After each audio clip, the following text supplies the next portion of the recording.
Here's an image of a vintage Catholic pamphlet. I was planning on doing a video on the YMCA a couple of years ago, and I did all the research, but somehow I put it on the back burner, and then I forgot about it. I only remembered it recently when I was sorting the directories on my hard drive. But here's a short article from the Catholic Advance in 1910. We would advise Catholic young men to give the YMCA a wide berth. Those who are in it should get out of it, because as Catholics they are out of place. The article continued. There is in Cleveland, among the Protestants, a church athletic league. Not very many days ago, the YMCA basketball team was to play a church league. C.A. Carson was told, "Mr. Carson, we regret to inform you that you cannot take part in the game." "Why not?" "Because you are a Catholic." Another member of the team spoke up and said, "Then I'm not eligible because I am a Catholic." "So am I," said a third member. So we wish to have the purposes, the objects, and standing of the YMCA understood and proclaimed without any false pretenses. In December of 1920, Pope Benedict XV wrote a letter to Catholic bishops to warn them that the YMCA as an organization instills indifferentism and apostasy to the minds of its adherents. In the letter, Pope Benedict left it to the discretion of the bishops to act upon his warning. Then in 1924, the Catholic Messenger wrote, "The YMCA, by its constitution and laws, is essentially a Protestant evangelical association. No Catholic can hold office in it.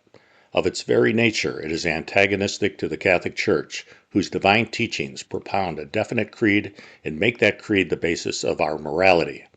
The Church cannot change laws which she did not make, but she received from Christ, the founder of Christianity. Hence, the attitude of the Church and that of the YMCA are utterly irreconcilable." Recently, when we discussed this on X, the Rohanian said, "You can't be Catholic and a member of the YMCA. The first YMCA sits right across the street from the Masonic Lodge in London." Here's an interesting article which suggests which type of Protestantism the YMCA was engaged with. It says Sherwin Eddy of the YMCA joins the Socialist Party.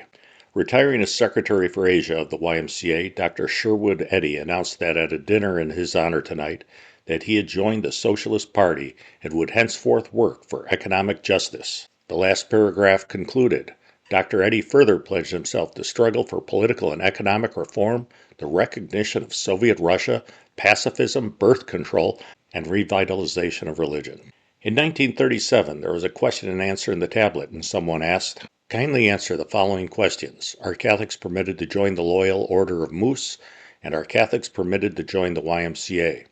The priest said that membership in the Moose Lodge wasn't prohibited, but Catholics were encouraged to join Catholic organizations. And the priest continued, "Catholics should not join the YMCA, and that is for the following reasons. 1. Pope Pius XI, a few years ago, warned all Catholics against this organization because of its proselytizing activities, trying to wean Catholics away from their religion, under the cloak of sport and recreation. 2. The YMCA insults Catholics as long as they deny them the right to call themselves Christians by refusing them full membership in their organization. 3. A Catholic stultifies himself if he permits the YMCA to offer him a second-class membership, and this on the grounds that he is not a Christian. 4. The Young Men's Christian Association has a dishonest name, for according to its rule, it ought to call itself the Young Men's Evangelical Association." So according to the priest in the tablet, Pope Pius XI warned Catholics against joining the YMCA. I couldn't find this warning on the internet. If you can find it, it'd be great if you could post the link down below in the comments section. It should be noted that Protestant Christianity is much different than authentic Christianity.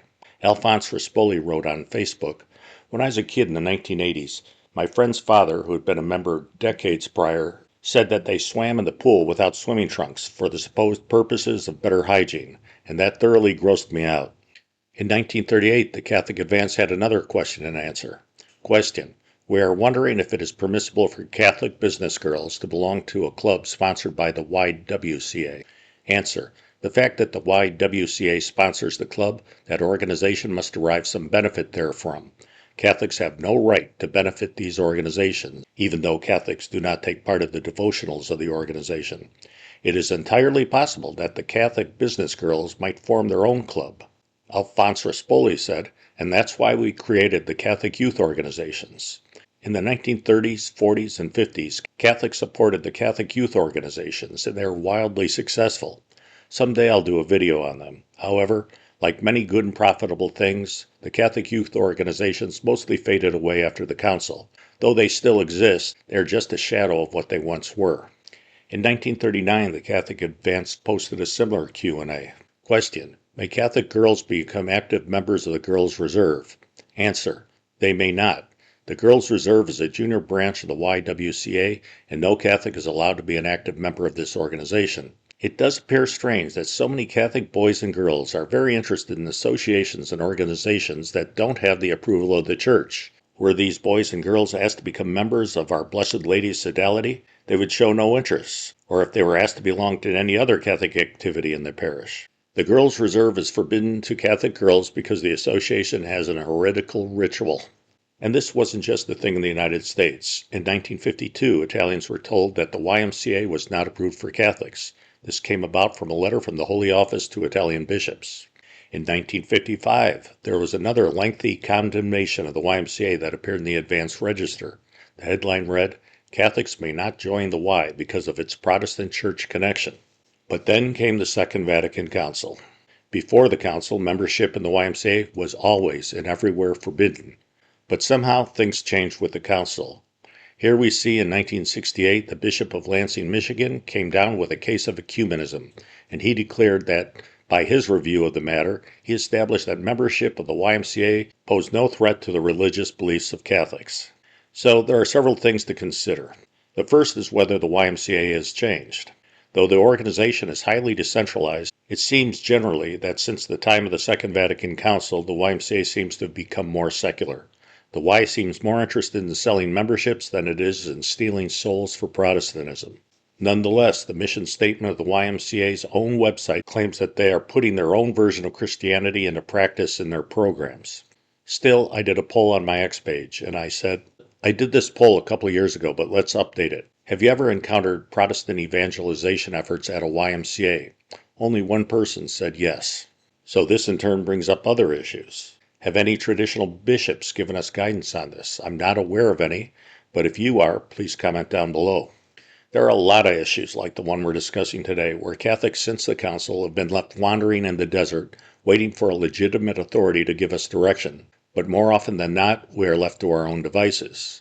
So really, the question we have to ask with this video is, may we unilaterally ignore past church directives if we think the world or circumstances have changed since the Council? Please let me know what you think down below. Well, I hope you enjoyed this video. I'll be back again in about a week or so with another one. But in the meantime, please check out my page on X, my page on Facebook, and my new page on Instagram. Every day I post additional content that you won't see on this YouTube channel, and please pray for the church.